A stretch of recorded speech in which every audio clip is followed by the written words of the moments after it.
Hey, welcome everybody to BGSE Network. Well, I'm going to tell you that. What do you get when you bring together a rapper, a former professional football player, and a short, buff nerd? You get the motherfucking chop shop. Let's go.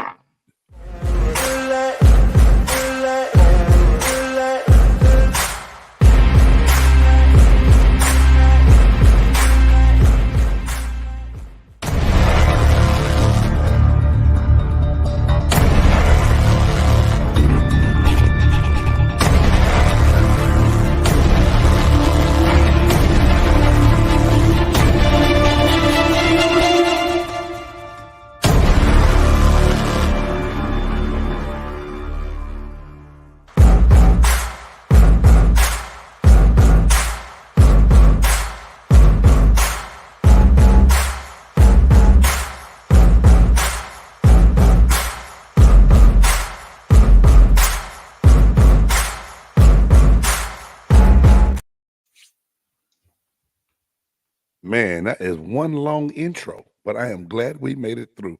And hey, to anybody that's watching for the first time, thank you for coming on and checking the show out with us. And for everybody to let's make this clear. The buff nerd is not really that short. I just think it's funny as hell when I make fun of his height and then post the pictures the way I do because I always look like I'm about 3 feet taller than him. It looks like Shaq and Kevin Hart whenever I post a big game and buff nerd picture, but buff nerd is not really that short. He towers in at a gleaming 5'6", and it's amazing, dog. Like, wow, 5'6", bro. And then jokes again. Anyway, 11. So he's bigger than what the camera shows. He's bigger than what the camera shows. Yeah. Hold on, J Styles. You say you 5'11"? I'll give him that. That's it. I'm 5'11", my guy. All right, brother. I mean, That's what it says on I'm my about life. 5'11". So, there you go. I'm not questioning you, bro. I mean, your tone was very questioning. You 5'11"? Like, that's questioning. That's a questioning tone, my guy. That's, you know what I'm saying? Let me give you a difference. Oh, yeah, 5'11". Oh, you're 5'11". Nah, you 5'11"? That's a questioning tone, my guy. For real? For real, my guy? Hey, man. Well, if I offended you in any way, I didn't mean to at all. Man, hey, I know your heart and soul is in a good spot, man. So I won't charge it to you like that, bro. Man, appreciate you. Hey, man, there's a lot going on in the sports world, and it's been a while since we all had a chance to get together and talk about it. The one thing I know Stoggs likes about this and Reed is we can really expand on whatever it is we talk about. And before we came on, Reed and I were talking about his MCXP Monday Man Cave episode that came on. Hey, man, I'm not trying to. If y'all missed it, y'all need to tune in and check it out because it's straight realness. You also get to hear some of the snippets and beats of what Reed does from a creativity standpoint with his music. The new album. I mean, Reed is a musical genius, man, and you won't know until you know unless you check it out. But man, for real. Reed, you tuned into the show with Jay Stoggs on Thursday, and you said to us that we were being haters. So, we're going to kick this show off, and I just want you to expand on what the buff nerd and I were hating on, man. I really need some clarity in this conversation right now because I am confused on how I was being a hater. Okay.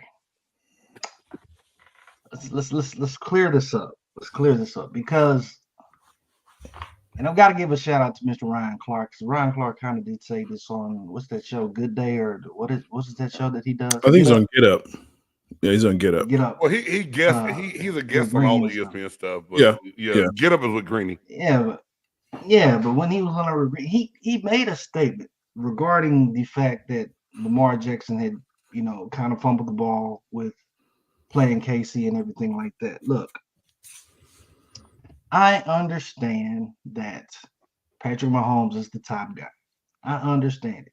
But for the last 3-4 somewhat all seasons, the top 3 quarterbacks, and I know that we have talked about it before, the top 3 quarterbacks that people have always said, especially in the AFC, has been Patrick Mahomes, has been Josh Allen, and it has been Joe Burrow.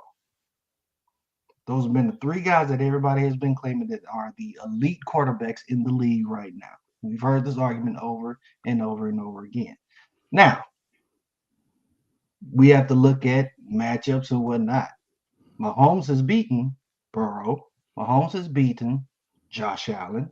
He has beaten Lamar Jackson. He's beaten pretty much every quarterback. But I'm saying that none of those other guys, except for Joe Burrow and, might I add, big game, Tom Brady, those two guys have been the only guys to beat Patrick Mahomes in the playoffs. Okay, that's in my instance. Okay, go ahead. My bad. In my instance, and what I'm trying to say is this: we've seen it time and time again. We put Josh Allen on this pedestal, and we always say that they've been saying that that's a rivalry between the two for the longest. How's it going to be a rivalry if you always losing? If Josh Allen is always losing, how is it going to be a rivalry? A rivalry consists of somebody winning, somebody losing, but it gets switched. It gets switched. I don't care what you say. Joe Burrow has been the only quarterback, aside from Tom Brady, who is retired. Joe Burrow has been the only quarterback to bring it to Patrick Mahomes in the playoffs. Okay. Reed, you tell no lies about Joe Burrow being the only quarterback that wins. But before we get on this status of throwing Joe Burrow up to the top of the super elite, out of his 4 years, he's only played and completed 2 seasons. He's got hurt this year, hurt the rookie year with the ACL. Now, was it a good win? Yes. But realistically, is it a rivalry? No. He beat him one time in one postseason game. They have not played enough to make it a rivalry at all. Now, they want to make the Josh Allen Mahomes thing more of a story because they're trying to push the Josh Allen narrative. We know this. You were dead on, saying what you said about Josh Allen, and he hasn't had the success yet. He's going to have to win one for us to take it serious, or he's just going to be another AFC quarterback that Pat Mahomes wipes the floor with. You know what I'm saying? I never gave Pat Mahomes the credit he probably deserved because I was like, he's lucky. And then he did it this year, and we said he had no receivers. Not taking anything away from Joe Burrow being one of the most talented quarterbacks in the NFL. And I think he's going to be great. But like when we talked about Hall of Fame numbers from where they are now in the season, Lamar Jackson is leaps and bounds above what Joe Burrow is because he hasn't been available.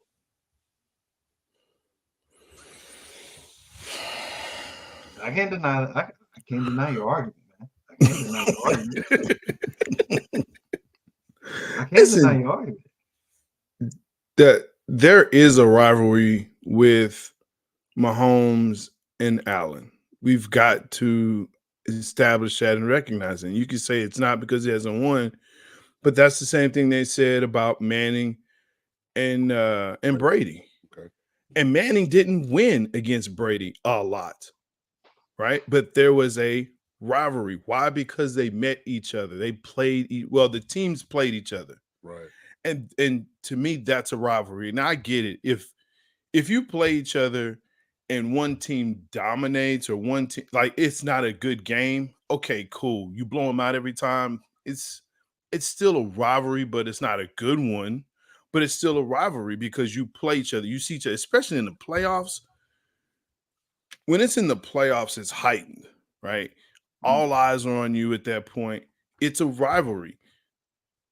Unfortunately, whatever you want to say, the Bengals and the Chiefs have not met each other a lot in the playoffs for whatever reasons, seeding, not being there, whatever it is, but they have not. The Bills and the Chiefs, they seem to always meet in the playoffs every year. Therefore, it is now a rivalry, right? It's like the Niners and the Cowboys. For some reason, somehow, some way, they usually meet in the playoffs. And if they meet in the playoffs, Cowboys in San Francisco, and Cowboys lose, but it's still considered a rivalry. Yeah, right? It's still a rivalry. So it's nothing to take away from Burrow, but Burrow has to be, to Big Game's point, he has to be available.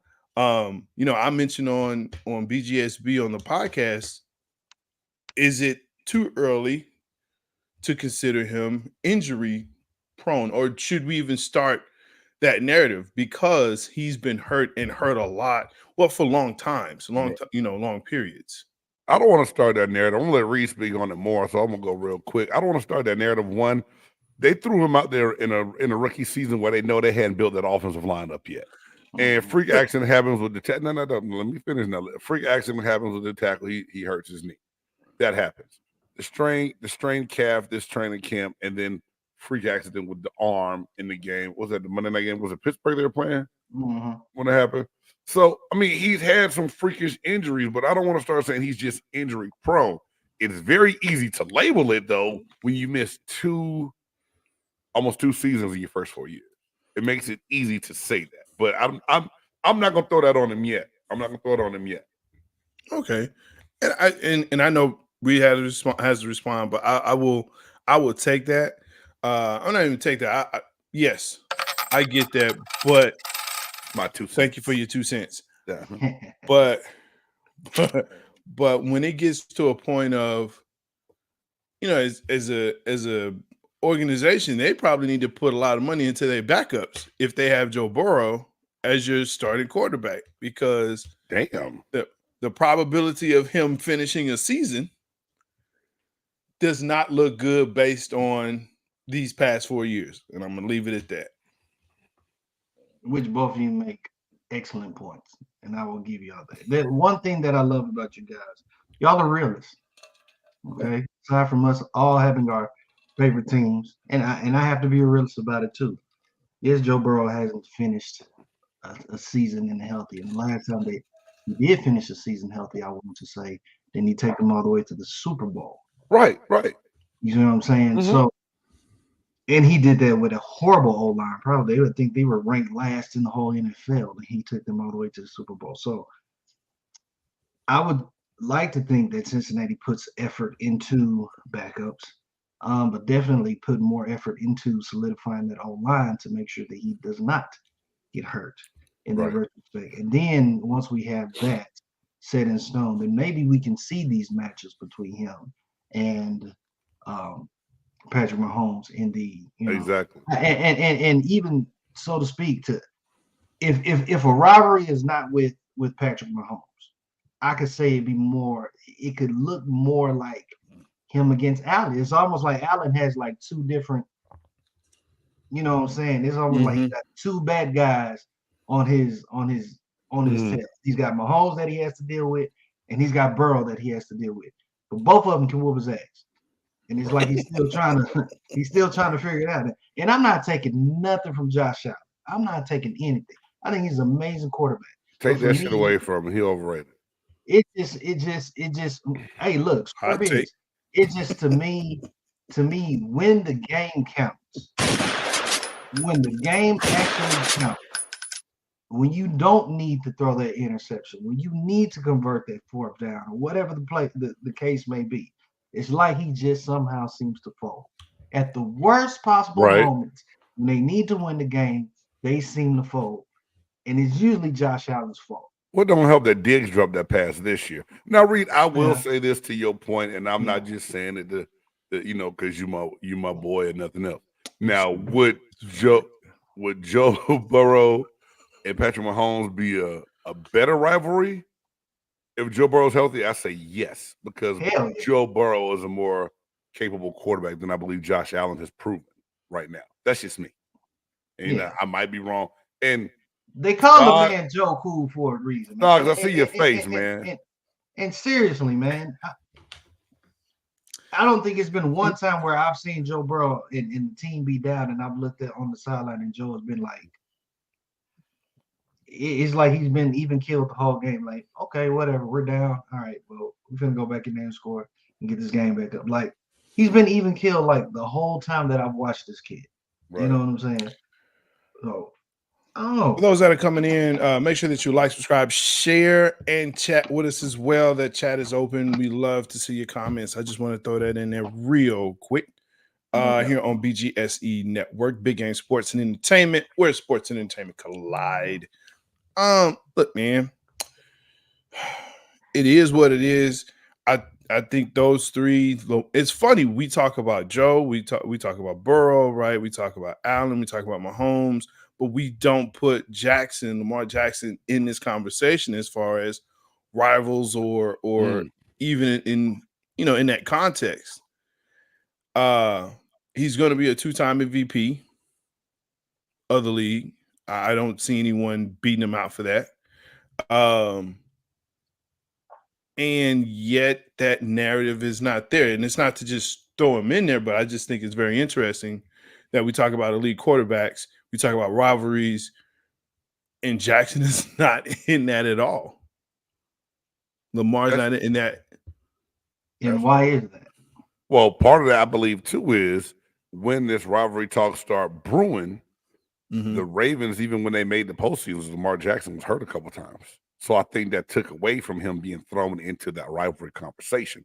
Now, note to me, no slight to Lamar Jackson. I believe when you list off your top 5, Lamar has to be right there in that top 5. No doubt. It's rare that he is, though. So who do you think top 5 names would be right now, if you excluded Lamar Jackson? Now I'm not trying to just throw you on the point to start naming quarterbacks, but I mean, I know Justin Herbert is one that the league wants to be up there. I believe that. I believe Trevor Lawrence is another one that the league. I'm telling you what the league wants, bro. You say hit all you want. I can say big game. They not in my top 5. You asked me top 5. He's not going to be in the top 5. But he's I'm just not. saying. So who do you if you had 5 right now, you could name 5. You think without having Lamar Jackson in there? I know the 3 that we talked about. I would put them in there. Gosh, just by stats alone, and I can't put him in there. I just can't. But to that other narrative, the league wants Dak in there as well, and Justin Fields. Not just the league doesn't want Dak. Cowboys fans want Dak to be considered a top 5 quarterback. Well, the league is the Cowboys, man. Let's be real. But I ain't even got a button for that shit right there. But I mean, with the exception of this past year, Jalen Hurts would have been considered, a top 5 quarterback if you take this year out. Okay. Last year, I almost changed my mind and said something nice about Jalen Hurts. This year, he played like I thought he would when he got drafted out of Oklahoma. Like I said, with the exception of this year. But tell me no one else thought that, Jay. When Jalen Hurts was selected and they already had a quarterback with the Eagles, y'all like, what the hell are they doing drafting him? He can't even throw the ball. He didn't look great. Came in, he did all right. Last year they got to the Super Bowl, then everybody changed the narrative. And this year he came back and looked like, God damn, that's what I thought that motherfucker was gonna look like. Sure. At least me, that was my opinion. I was like, oh shit. Listen, and I mean Philly fans are the worst fans anyway, but they booed him, when they drafted him. Right? The Philly fans, they boo everybody. Hey man, that's what I'm saying. They would boo their mama, I think. And true. We draft your mama. Boo. Philly and Boston fans. From your house, yo mama, boo that bitch. She sucks. Like, bro. But I mean, they booed him, they lambasted him. It was just very, very bad.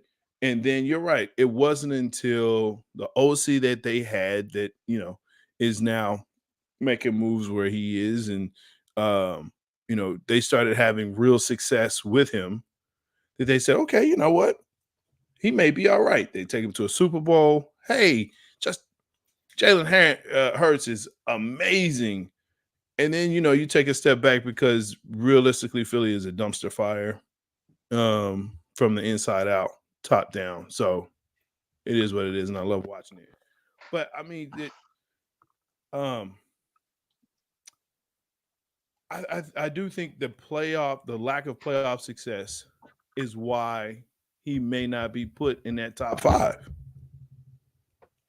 of quarterbacks. Okay. You're great regular season. Was that? So would Purdy have to be in your top 5 now? Not in mine. But because I think he's Mr. Irrelevant, I think I'm gonna hate on him. That part, I was just about to say it.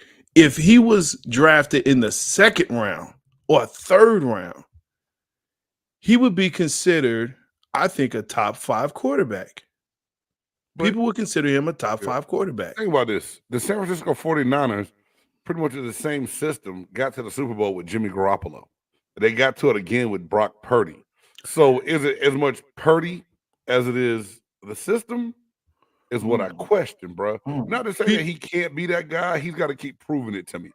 But people were saying that Jimmy Garoppolo was a top 5 or an elite quarterback when he was at San Fran. And what he looked like in Las Vegas.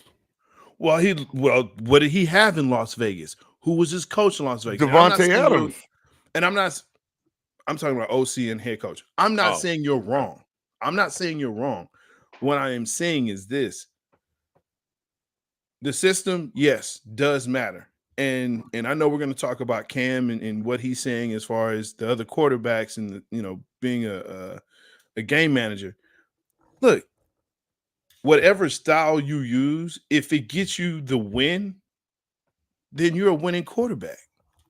If you win a Super Bowl, they're not going to say, oh, well, he only won because he's a game manager. No, they're going to say he won because he was the winning quarterback. That's it. The team won. He's a Super Bowl champion. That's it.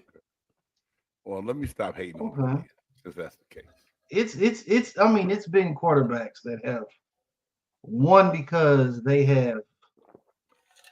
did what they were supposed to do within that system. And I know we're going to kind of transition to what Cam Newton was saying, but they did their job regarding that system of whatever that coach has said. Perfect example, Trent Dilfer. Oh, damn. Facts. Joe Flacco. Okay. Yeah. I'm just saying, I know they come from Baltimore, but I'm just saying. Yeah. It's a system. Eli Manning. Yes, I said it. Within that system, somehow, even though he finished 500, but somehow within that system, he was able to win championships, especially against the Patriots. Like, it don't make no sense, but I'm just saying. Yeah. Some guys are just system quarterbacks, and whatever, just at that point in time, they just do what they need to do. I know I said Flacco, but look what Flacco did with the fucking Cleveland Browns this year. But the Browns defense did that. Flacco just maintained. But still. You're right, Reed. I ain't gonna lie. But still, I'm just getting to the playoffs is half the battle. That's all what people don't understand. That's half the first half of the season. Very true. The first half of your season is making sure that you get yourself into the playoffs. Then your second half of that season, if you make it into the playoffs, is advancing to get to that Super Bowl. Do you think because of that and the whole system and game manager and all of that, Mahomes is special because he is not considered or doesn't play within a certain system, or he has his own type of, I don't even want to say his own system, but does that make it more special, or does that make Mahomes more special because of what he's able to do with what he has? He's not considered a system. Go ahead, Reed. My bad. I think Andy Reid has a system set in place for him to use the best of his abilities. But you have to understand that Mahomes has a lot of intangibles that you can't teach. You know what I'm saying? He has a lot of intangibles that are just naturally God-given talent. From what you see him doing on the field. I've seen this guy get out of plenty of sacks and extend plays like crazy. Running down the field and end up getting the first down on the 4th and 15.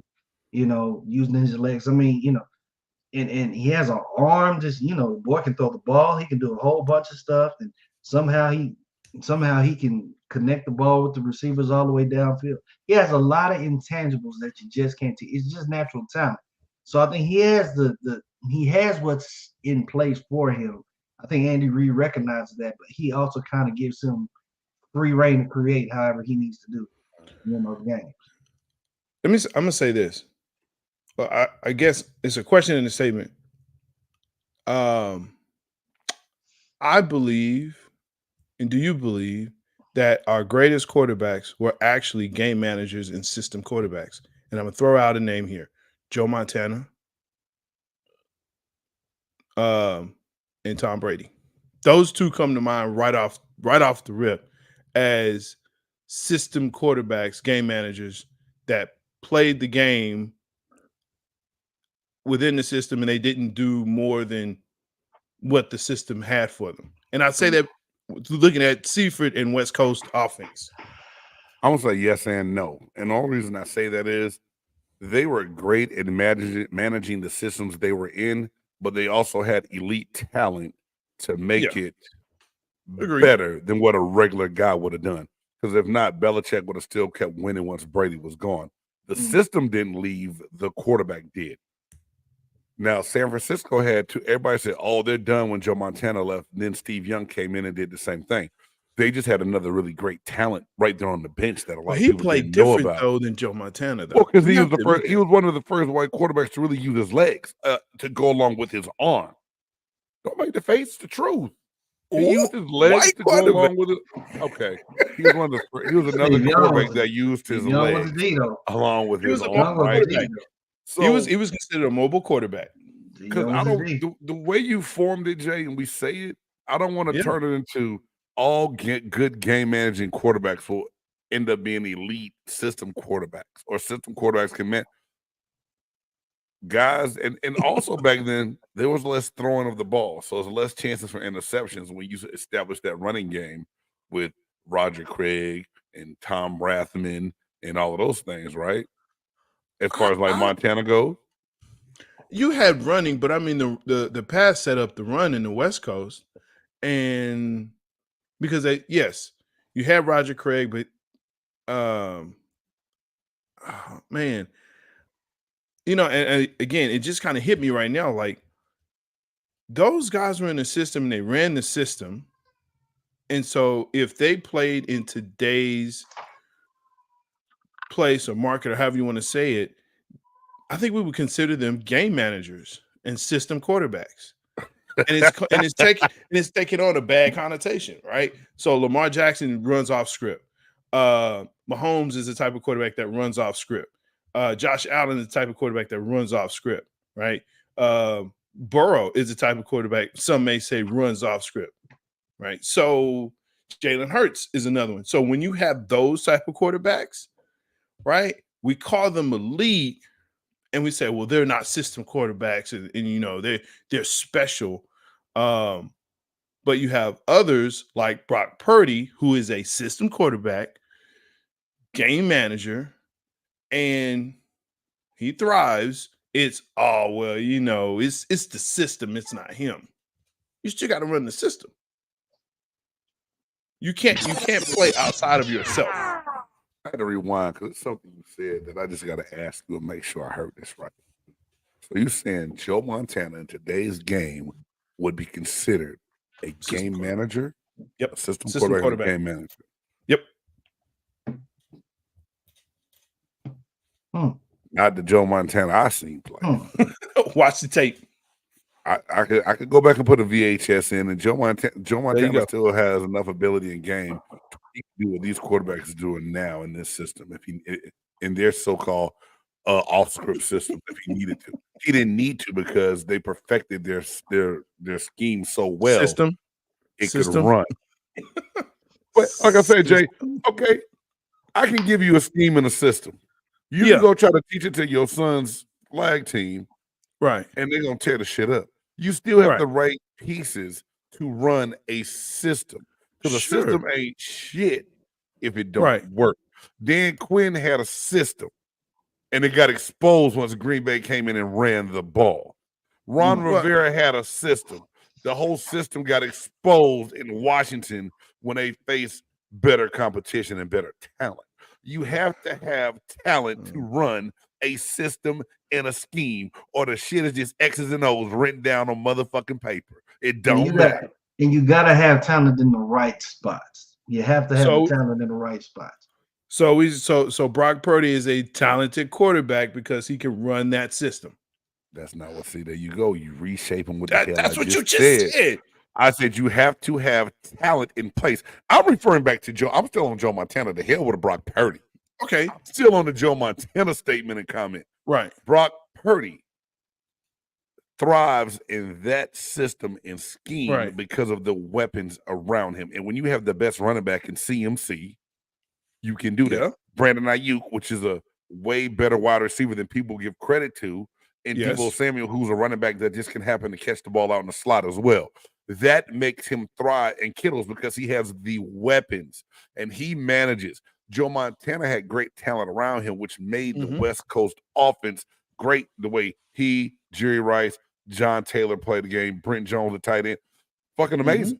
It just not to take away from what Purdy does for what he needs to. I'm saying Brock Purdy in a different system is not the same quarterback. Joe Montana still had success once leaving San Francisco and going to Kansas City because he had the talent to do it.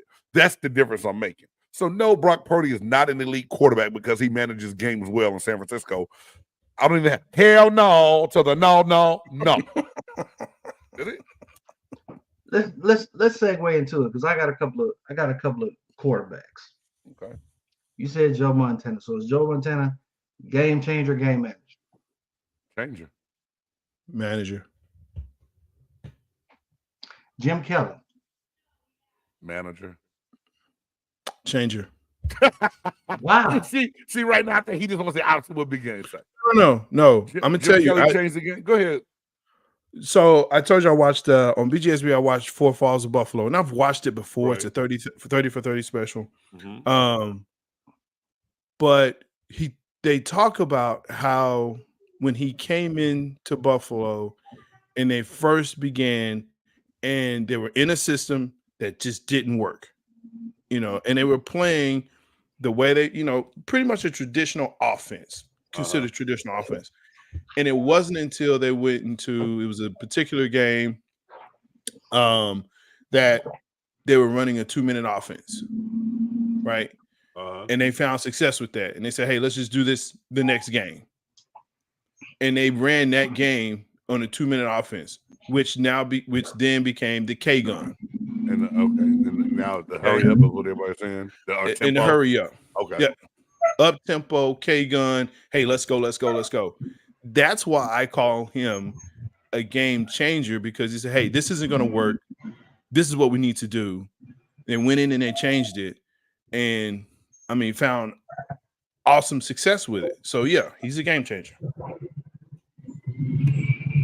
Okay. Dan Marino. I knew that name was next for some reason. I'm gonna say talent. He's not a game manager. He just didn't have success after that first year. As far as like a lot of post. Yeah, he's a changer. He's a game changer. He's a game changer. Hey man, I practiced with Dan Marino. I was on the same field. And he was old with 2 big ass knee braces on by the time I got in the league. But that goddamn ball made a noise that I didn't know I didn't know a football could hiss at you like a snake when it flew by you. It said, what the? I turned around and looked at Chap and I said, hey dog. He said, Dan got that fire. The ball said, that ball just hissed at me. And it was straight as it could be. It looked like it was floating in the air. The spiral was so tight. Dan Marino has some different stuff. He just had a bad run of luck, I'll say. Because there's that talent you would have thought would have got a couple championships. Okay. Troy Aikman.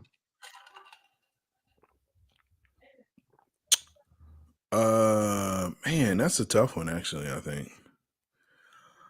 I would go with changer, but he was in a system, but he did things within that system that made him elite. But man, that's a tough one. What about all the playmakers around him, Jay? He had playmakers around him. There's no fault to him that he had a squad around him when they got rolling and got good. No. But he was able to. I think Troy was able to. Go ahead. I think Troy's one of the best game managers. The best game. I can say that.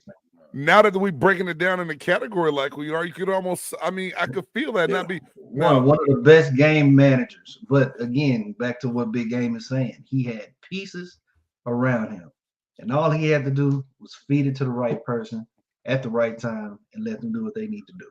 Yep. You know what I'm saying? Yep. You can't necessarily say that, Troy can just break for a 50-yarder,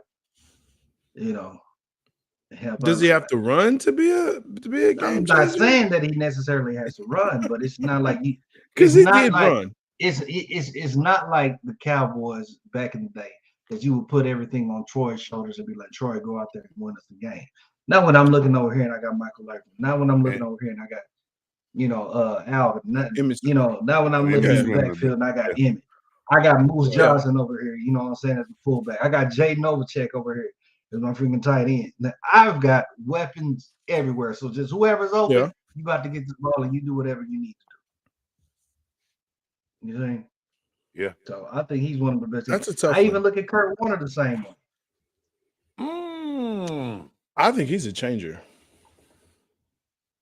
I think he's a changer. And I think the only reason I would agree with that is because he still had the success when he went to Arizona. Yeah. Like he did in St. Louis. He had pieces in both spots. Great, but they were two different systems. So you can still manage a game being different systems, but he was able to do it. And think about it. Larry Fitzgerald was there with a lot of other quarterbacks before he had the success he did with Kurt Warner. Sure did. True that. Sure did. Okay. Yeah. I'm calling him a changer. Okay. Hey, what about Cam Newton? Since he was one of the ones who started this conversation on this podcast. Cam Newton was a game changer. He can't, man. Come on. Why about Mike? Well, we know Vic. Vic is a changer. Oh, that's the human man. That's not even a conversation. Dog, when you stepped on the field, I mean, I swear, I still think my jockstrap is in Atlanta on that field in the Georgia Dome before they tore it down. Because he made a move one time, and that's why my legs ended up pointing in the opposite direction. Wow.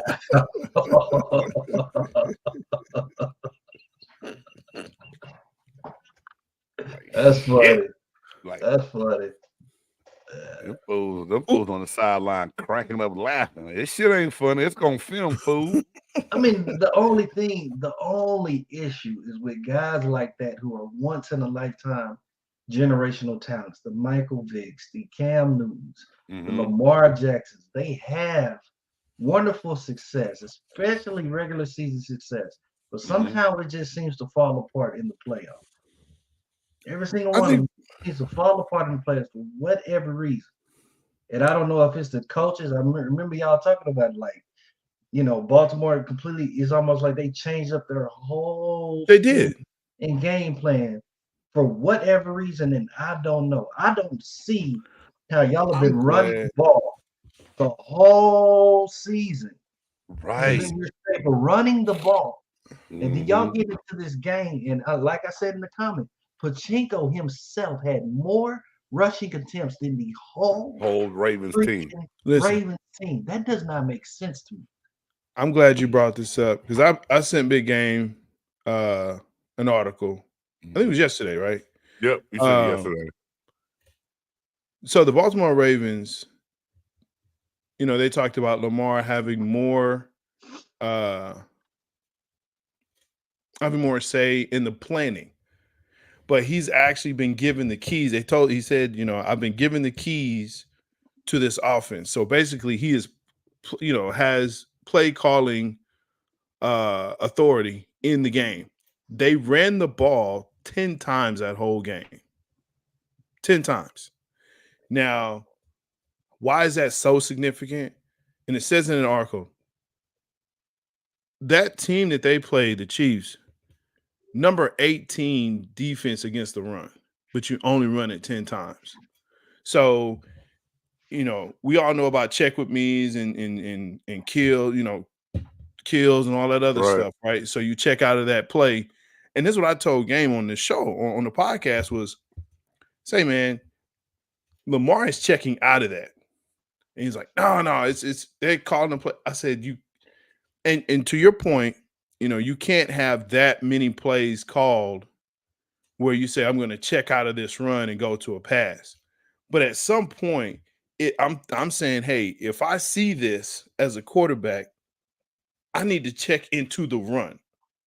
Because if I'm just going to run with this pass play, he's not an elite quarterback at that point. I can't call him that. If you don't recognize that, I can't call you that. And that's the same issue that I have with our quarterback here, that pre-snap read. If you can't see that, hey, you know what? I know that's the number 18 run defense over there. I know I have a great run game in Baltimore. I can run the ball too, right? And I only have 10 called run plays. I think two things happened. They got behind early and they panicked to play catch up, so they start throwing the ball. And the blitz package was a lot different. Now they may have been ranked 18th against the run all year, but that defense was way more stout and played a much better game in the playoffs than they looked all season long. Because the same thing can be said of what Buffalo was able to do. I mean, we know Buffalo was injured and beat up. You know why? But the Chiefs defense looked a lot better against Buffalo. You know why? Because just like Buffalo, they did not run the ball either. They passed the ball. They tried to make Josh Allen the man, just like they tried to make Lamar the man. Hey, I'm gonna show you.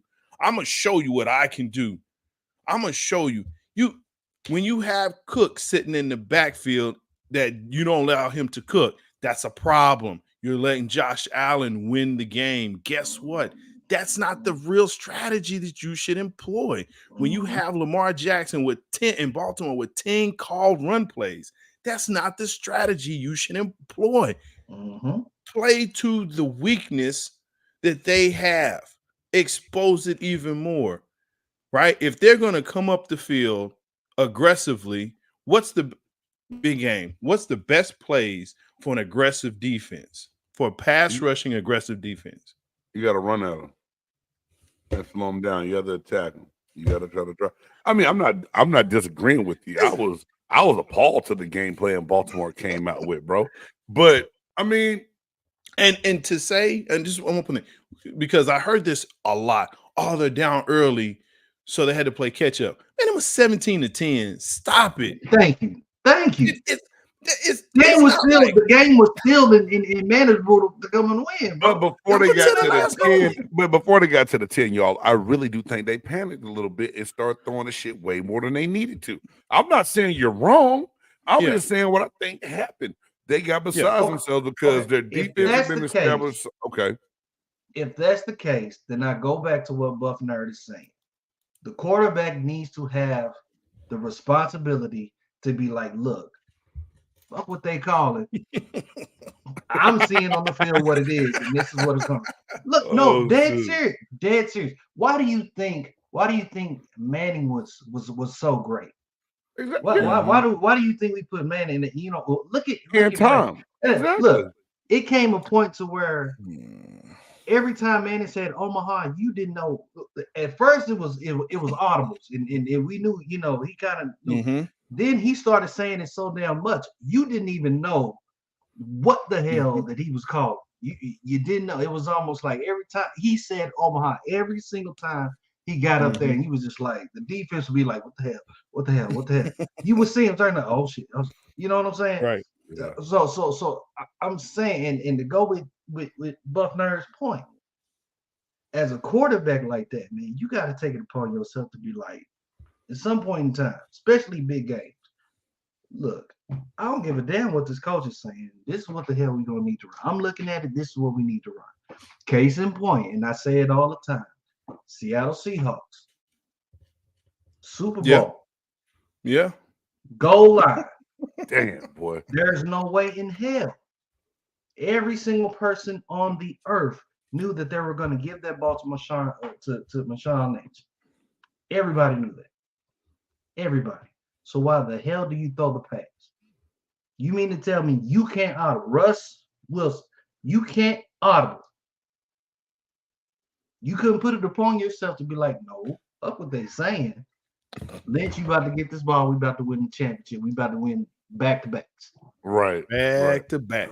I'd be like, look, coach can be mad at me at the end of the. You can talk to me in the locker room, but while we over here in this moment, we're gonna be celebrating the Super Bowl. You can get mad at me all you want to while we in. But you got 2 rings, coach, and you're welcome for the second. Hey, y'all. One thing about go ahead, Jay Styles. My bad, baby. No, I was just gonna say, Jay, if Jameis Winston can audible the play for a run call at the end of a game, I just don't understand why Lamar Jackson can't do it. Facts. You know what I'm saying? You didn't have to go. TDs, 9 Ts, we don't take knees. Hey, man, and to the point y'all talking about Peyton without audibles, Peyton was the first quarterback I saw that I actually played with that there was multiple play calls in the huddle. He already had the play that was so if one play was called by Tom Moore, the offensive coordinator, he already had another play to go along with it in case the defense did something he didn't like and had to take it to something else that could counter what the defense did. And that's what Peyton was great at. He was really good at that. Really, really good. His pre-snap reads, man. Look, he's that dude, and you know this firsthand. That dude right there was really a football aficionado. Like he studied the game, and I think that's where I find issue with a lot of these quarterbacks today is they don't study the game like that. Right. It just comes across that way. Right. I think it's more of they work more on their arm talent and arm strength and things like that, rather than trying to understand the finesse and nuances of the game. And I think that's why you have people like Joe Montana, who was so great over a long stint of time, who you wouldn't think of, well, he can really sling the ball down the field. Like, you don't think of that. That's not your first thought of Joe Montana. Even Tom Brady. Tom Brady was like, look, I don't have to sling it all the way down the field. They talk about the dink and dunk and all of that and let your talent do their work. Yeah, because Brady didn't have the biggest arm in the world. He wasn't going to just drop. Because, this is what I love. And I forget the kid's name. He got drafted out of Cal to the Baltimore Ravens a long time ago. Bowler or something like that. Kyle Bowler. Oh, yeah. Kyle Bowler. But, hey, man, he can throw the ball 70 yards in the air from one knee. Jamarcus Russell, he can throw the ball 70 yards in the air from one knee. When the hell is a quarterback on the ground on one knee and got to throw the motherfucking ball 70 yards? Your arm is strong, but if your accuracy is off, it don't mean a damn thing. You have to be able to use your strengths to your benefit. I mean, good point, y'all. Great job with all of that. This is something I wanted to talk about that I was late in this. This posted to the internet last week on IG. Kadarius Toney, Chiefs wide receiver, and he still looks scary as hell to me, y'all, with his hair and no eyebrows. It fucks me up every time I see this man talk. I apologize if I offend anybody with that disease where your eyebrows don't grow back. Don't mean nothing by it, but Kadarius Toney scares the shit out of me. He need to fix it. He can't have no eyebrows in his hair look like Sideshow Bob that put his hand in the socket. But Kadarius Toney came out and said that, he was mad and pissed off about being put on not being inactive and left off and on the injury report, and came out and said that it was a cap and a lie that he was hurt. And he said every week the Chiefs were making him new injuries to keep him inactive. And now, Kadarius Toney has had numerous mistakes throughout the year. None bigger than the offsides that cost them the game, right, against Buffalo during the regular season. Fellas, I only bring this up because there's a right and a wrong way to handle everything. Kadarius Toney, you have the right to be pissed off. I've gone into the locker room before and they walk to me and say, hey, you inactive today. And they say, they put in the paper inactive due to injury and ain't shit wrong with you. It's not the first time it's happened in the league. It happens. But when that happened, I later then had a conversation with Coach Dungy in his office on a Monday to be like, Coach, how'd y'all make that decision? And why'd y'all wait till the last minute to do that and not tell me earlier in the week? Oh, well, we just thought this and we thought this. And I still know to this day that came from the front office because I was about to hit an incentive bonus. So the motherfuckers took me out of the game so I wouldn't hit that bonus to get that bread. That's what the fuck it was. You know what I'm saying? The league is dirty like that. Long story short, Kadarius Toney, you get a second chance with the Kansas City Chiefs. You have some blunders and bonehead plays. And now you decide to get in your feelings and talk on IG Live like you back on the corner with your boys or just kicking it with your peoples, letting everybody know how you really feel. Has Kadarius Toney pretty much cut himself, y'all? And have y'all heard the audio? I don't need to. Because I got it. If you need to hear it, I have it. No, I don't need to. I just think his play and the play of the receivers over this whole season anyway, I would not be surprised if Kansas City has an open tryout at the end of this year to see if they can find some receivers. I may drive up. It won't be no open tryout. I mean, they'll pick up somebody, but he'll be in his last game as a Kansas City Chief at the Super Bowl. This is it. And Reed, did you hear it? I'm like Jay Stars. I don't need to hear it. You don't need to hear that shit. I've read upon it and everything. Okay, because it's straight ignorance, man. I'm like, there's a lot of ways to handle a lot of things, and you like as a player, dog, understand this. There's a lot of shit that goes on with everybody that irks you and pisses you off. Everything is not great, and everybody knows like, I don't know what he's mad about. He's making all this money, bitch. You don't know how much more money I could have made. That's why the fuck I'm mad, because they purposely took the rest of my goddamn bread. So don't tell me why am I mad. That's why I'm mad. So there's a lot of stuff that goes on that people don't understand. That's gonna strike a nerve, and you want to say something, but at the same time, you already know you've been skimming on thin ice, skating on thin ice. Yeah, and you don't have a whole lot of room for error, and you decide to get in your feelings and come out, go live on some shit. Don't be surprised at that. So now he probably more than likely ain't gonna play in the Super Bowl. I wouldn't put his ass out there. And you speak on us some more. And at the end of the season, I'm just gonna go and chop your ass. But there's a way to do everything, and that wasn't way to do it, Kadarius Toney. But hey, man, we coming to the end of this thing, and so Reed, you said you had a would you rather for us? Yeah, I got a couple real quick, Big Game. I feel like there's an unwritten rule in the NFL for the NFL players of how they're supposed to conduct their business, personal and whatnot. Some things that you just keep to yourself in the locker room, some things that are just designated to the locker room. Some things that they're, of course, their PR people are going to be watching. Some things that you just don't say to the public. I feel like it's just an unwritten rule that every NFL person, every staff member, from coaches to players, have. And once that rule is broken, that's where social media comes. Everybody ain't good on it. Everybody ain't. Do they give social media classes before the season even starts? They have a PR guy that talks to you and runs down, the do's and you know the do's and the don'ts, because every coach has different things that will or will not piss them off. And some coaches would rather not even let players talk to the media, but then they actually get fined. You can't cut it off because of what the NFL has going on and open to all the media outlets. So you have to. So like every time you don't talk to the media, you get fined. You know what I'm saying? You can't be like, I don't feel like talking today. If they request to talk to your ass and you don't want to talk, the NFL can fine you on that shit. But yeah, Marshawn Lynch. Yeah, I'm just here so I don't get fined. So now he appears and he says something. He just don't have to answer your question, and you have the right to do that. But to Reed's question, yeah, it's not so for like, hey everybody, let's go to our media training today. But the PR people will come in, they talk to you, and they try to tip you off to how sometimes some journalists are good enough and clever enough to bait you into things, to think about it. And this is my thing. In the heat of the moment is the worst time to interview someone, because you're going to get something from me that I know that I probably shouldn't say, and I hadn't thought about it and calmed down enough to be able to control my outbursts and what comes out.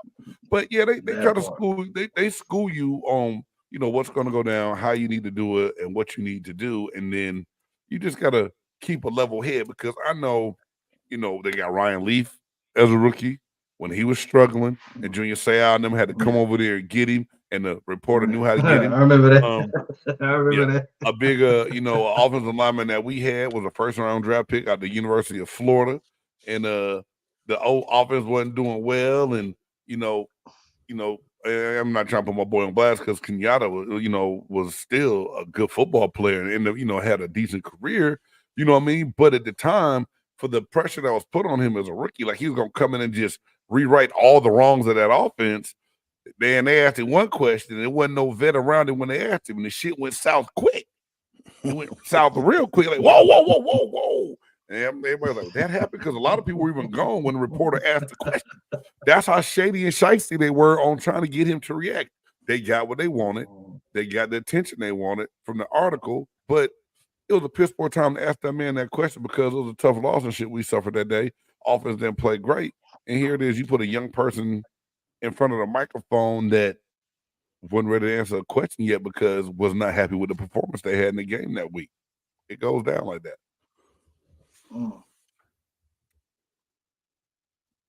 Yes. I mean, there's a whole bunch. Look, I think it was Justin Fields, right? That they asked him a question right out and mouth insert foot, and it went left real quick, and he had to come back, and he was talking about coaches and things of that nature, and letting them play and how they don't let them play, and it's just. And it's not just players, the whole Arizona thing with Kyler Murray, right? Mm-hmm. And them saying he doesn't study, and they put it in his contract. Like, that's not how you want to. But that was the media that it wasn't the media. No, they put it in that was the organization's dumbass. You put it in the contract, which the contract once signed, contract becomes public information that they can see it. It's just some bull. Right, which it should have been conversations and that kind of thing, but look, is unfortunately people want they want stuff. I can't say the word right now. I guess it's early. Sensationalism. There we go. Let's get it. Man. Sensationalism. They want that sensationalized. Right, that's what they want. They want something that's salacious, something that can, for clicks, then something that can say, "Oh, look, there's a problem here. There's a problem with this team." Yeah, and so hey, that means I get more clicks. That means I get more eyes, and that means that I can get my blue check. Right. Hey, man, you can buy blue checks now. Yeah, you can. You can. That shit was but you would rather have other people buy it for you. Sure. It just seems sweeter. Facts. Hey, I look, I've bought no lies told on that one. Hey man, I bought food and was like, it's good, but when somebody else buys it, like, ooh, this is real good. They must have did something different this time. No, it didn't come out your paycheck. Yeah. Thank you. Normally I don't like this, but this is really good today. Because you didn't pay for it, clown. I can't say clown, but you didn't pay for it. You can say clown. You can say it. That's okay, funny. Clown. But that was a fact, man. It is what it is. But they need to have PR people around them, especially young folks, young players, veterans. Rookies, second year, third year players. They need a buddy system when it comes to this stuff, man. Well, not just that, man, but this is the thing on that. And, Kenny the Jet Smith said Dean Smith at North Carolina back when he was playing in college had a rule that he wasn't going to address performance until 24 hours after the contest.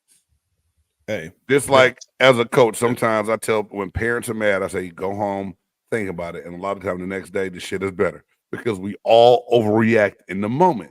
Or you say something that you regret. So now that the NFL opens up these locker rooms for reporters to come in to poke and to pry, and as a competitor, you pissed at your performance.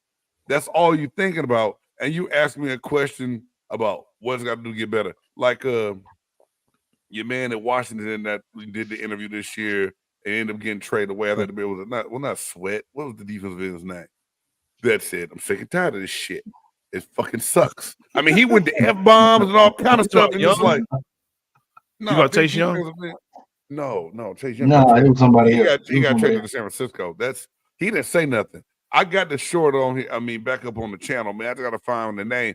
But when I say went off, all the way off, it was just like, oh shit. But that's what happens in the moment. Here it is. You're on a team. You lose X amount of games in a row, and no one's performing like they're supposed to. You're pissed off because you're in a close game that you end up losing. Now you got to come in and ask me these obvious ass fucking questions, man. Right.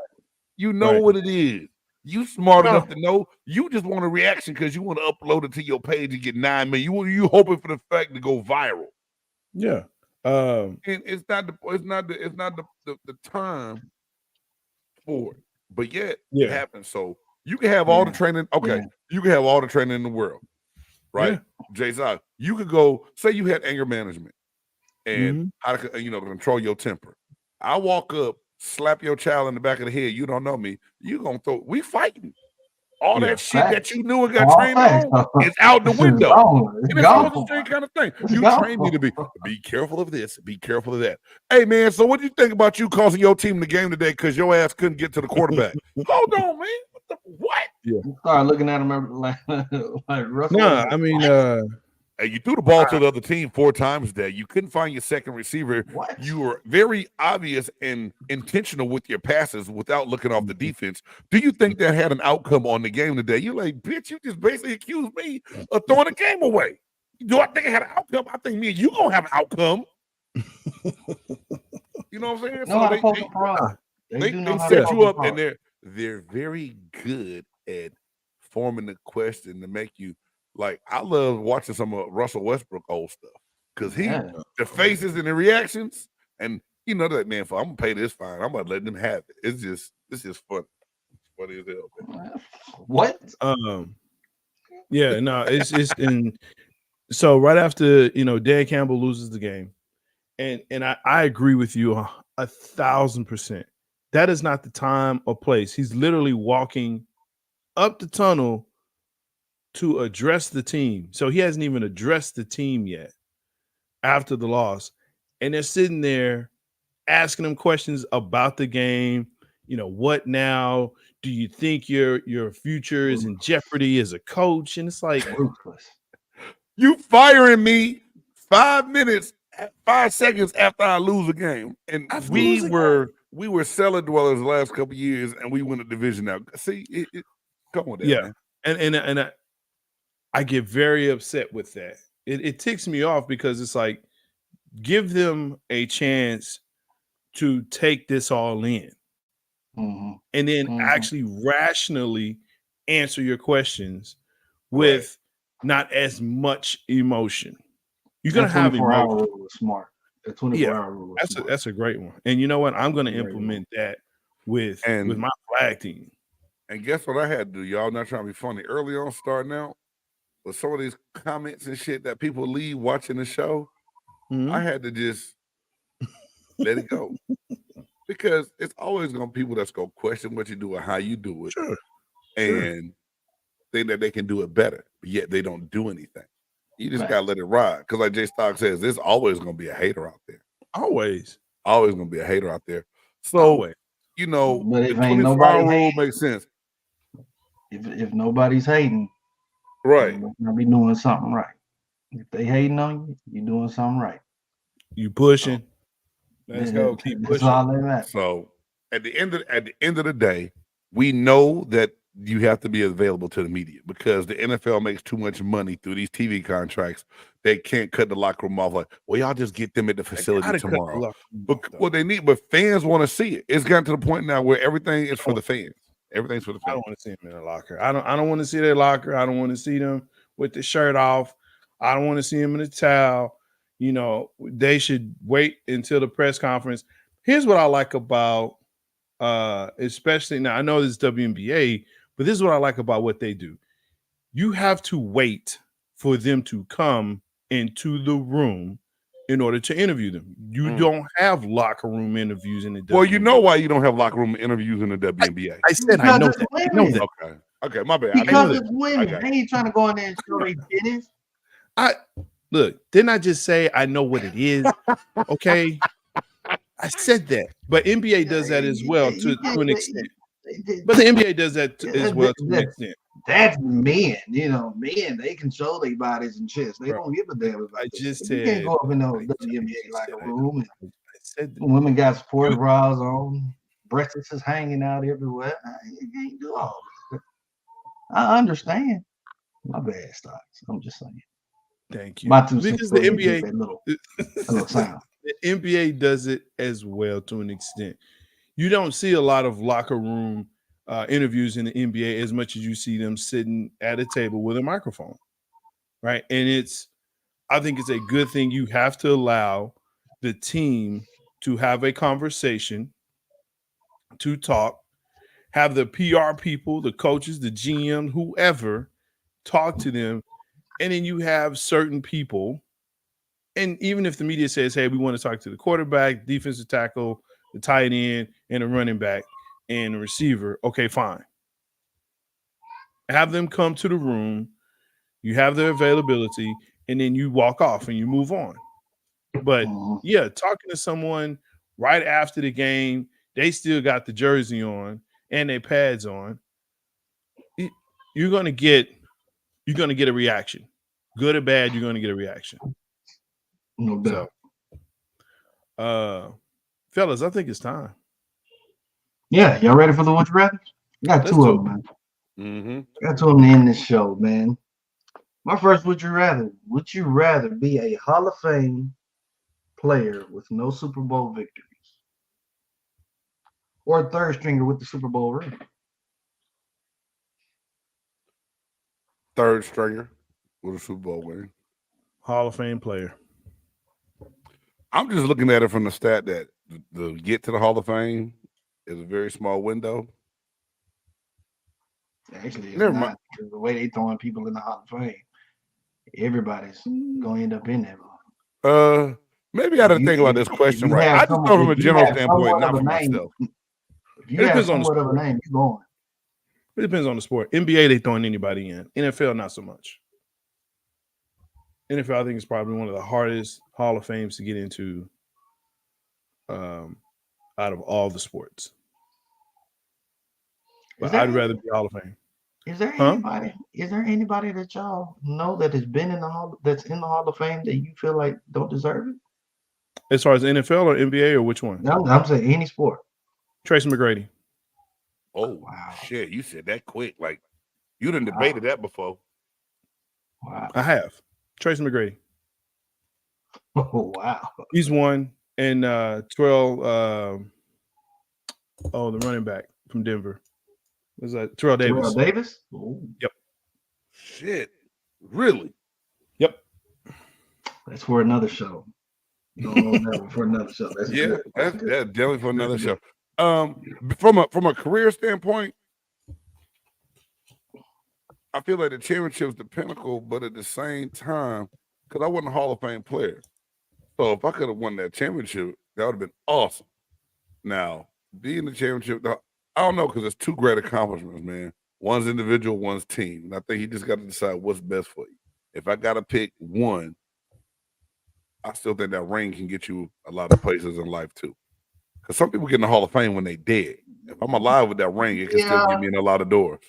I lean more towards the Hall of Fame only simply because if I'm a third stringer and I get that ring, I mean, I'm still the third stringer. I wasn't, I probably still don't. I'm glad I got the ring, but I still feel like I didn't make no kind of accomplishment or no type of help. I probably did most. You did something. I probably did most of my work on, maybe a special teams. Maybe, but that shit counts during practice and stuff like that, which I understand. Hall of Fame, I'm in there forever.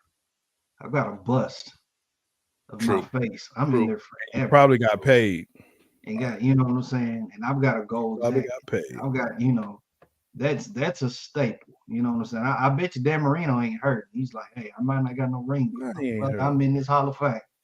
He's still giving out isotonic gloves. You see what I'm saying? Hey, all kind of commercials, famous for no motherfucking reason. It's all good. My second, would you rather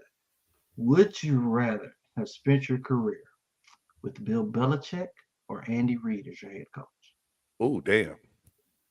Well, the way it's looking, Andy Reid might catch Bill one day.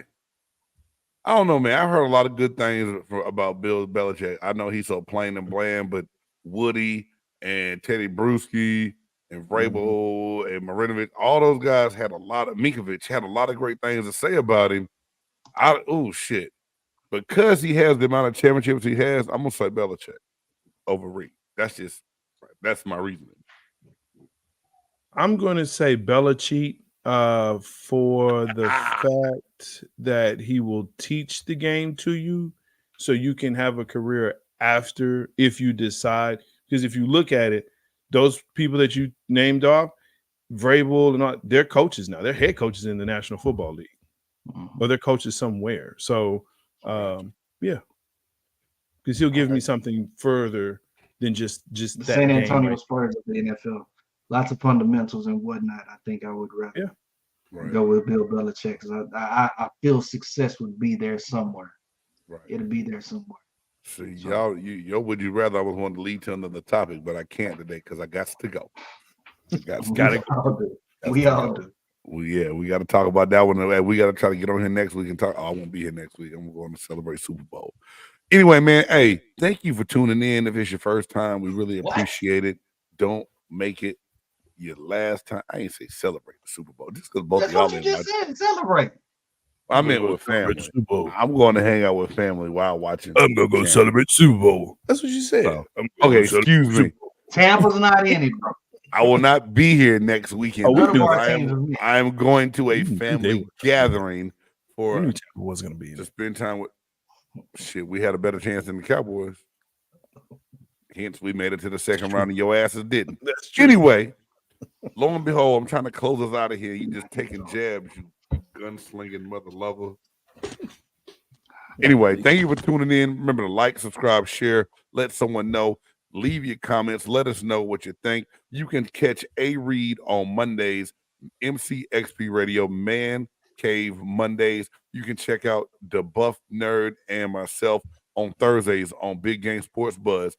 And new show coming to BGSE Network, the Buff Nerd Podcast. Talking everything DFW Metroplex Sports, some nerd shit that he like to talk about, and everything else. So get ready for the Buff Nerd Show. Yeah, it's new. I thought it was blurted to. It's not blurted to?